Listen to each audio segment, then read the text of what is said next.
Have you ever felt stuck or unmotivated and you don't know why? Well, today's video might help. Check it out. The tree with no Wi-Fi. What if the page you're refreshing is your own life? What if the strongest signal isn't online but inward? What if stillness is not empty but full of you? A 25-year-old showed up at a monastery last fall, backpack slung, earbuds in, phone glowing like a tiny sun in his palm. "Do you guys have Wi-Fi?" he asked. "No," I said, "but we do have connection." He laughed the way people laugh when they're not sure if you're joking. Then he told me his story. Freelance marketing, remote, good money, solid clients, living the dream, his words. But then his voice dropped. "I feel like I'm constantly refreshing a page that never loads." I didn't try to fix it with a speech. I walked him to the edge of the woods. There's a tree there, massive, older than any of us. Roots like open hands receiving rain. "Come here every morning," I said. "Sit under this tree. 1 hour, no phone, no distractions, just sit. That's it." He blinked. "That's it. That's going to drive me crazy." "Exactly," I said. The week of sitting, day 1, he couldn't sit still. He pulled at the grass. He checked his empty pockets like they owed him something. He stood up twice, sat down 3 times, sighed 7.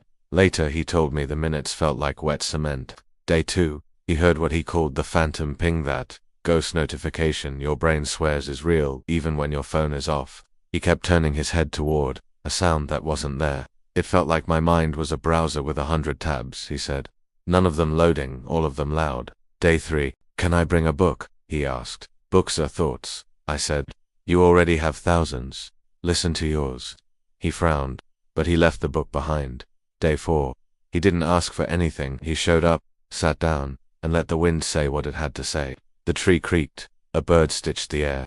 A beetle crossed his shoe like it owned the path. He stayed quiet. Something softened. Not a lot, just enough to notice he'd been clenching for years. Day 5, when he returned, he looked different, like someone who had moved a heavy box from his chest to the floor. "It's weird," he said. "My mind isn't quieter, but there's space. I can finally hear myself think, not the version of me online. Not my bio, not my job title, just me." He smiled then, the first true smile all week. The kind you don't post. He touched the tree's bark with his palm. "No Wi-Fi," he said, "but a better signal." Then he walked back to the monastery as if he'd remembered where he lived. What the tree was teaching: you don't need more followers. You don't need more tabs open. You don't need more connection. You need more contact with yourself. We think stillness will be empty, a blank screen. But true stillness is the opposite. It's where all the noise drains off and your own voice becomes audible. It's where the system files of a life get reorganized in the background. It's where you stop refreshing and finally load.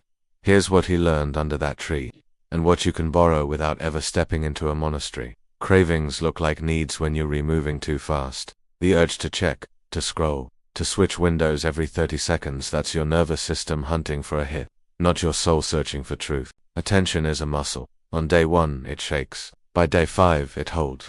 When you sit with yourself, your attention stops begging the world to entertain it and begins to serve you. Silence is not the absence of sound, it's the absence of demand. The birds still sing, trucks still pass, thoughts still chatter, but nothing is pulling you by the sleeve.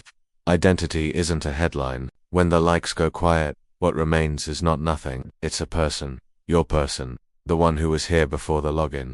A simple practice that isn't easy. You don't have to find an ancient tree. Find a chair by a window, a step on your porch, a patch of shade in a small park. Leave the phone in another room. Sit for 10 minutes. Tomorrow, 12. Work up to 60 if you can. When your mind wanders, don't punish it. Return it, the way you guide a kind dog back to the path. If you need an anchor, count breaths. In 4-4, hold for 2, out for 6. When the phantom ping arrives, smile at it like an old prank you don't fall for anymore. Write 1 sentence after each sit. What did I notice? Not an essay, a sentence. Over time, those sentences will become a map back to yourself. They're tired you can't sleep off, there's tired that a nap will fix, and there's tired that only presence will. You can be well rested and still exhausted from carrying 10 versions of you. The performer, the pleaser, the professional bio, the perfectly curated self who is always doing great. The man who came to us wasn't lazy. He was leaking attention scattered in so many directions that nothing ever felt finished. Sitting didn't give him fewer responsibilities, it gave him one, and that focus began to restore his strength. After 2 weeks, he told me something small that sounded like a miracle. "My afternoons feel longer," he said. I get the same work done, but without that sense that I'm sprinting underwater. He didn't become a monk. He went back to his clients, his deadlines, his city, but every morning, he sits. No Wi-Fi, better signal. If you try this, expect these 3 things. 1. Restlessness, you'll want to bail. Sit anyway. The mind spins the loudest right before it slows. 2. Boredom, let it come. After boredom often comes honesty. 3. Clarity. Not fireworks, more like a window washed.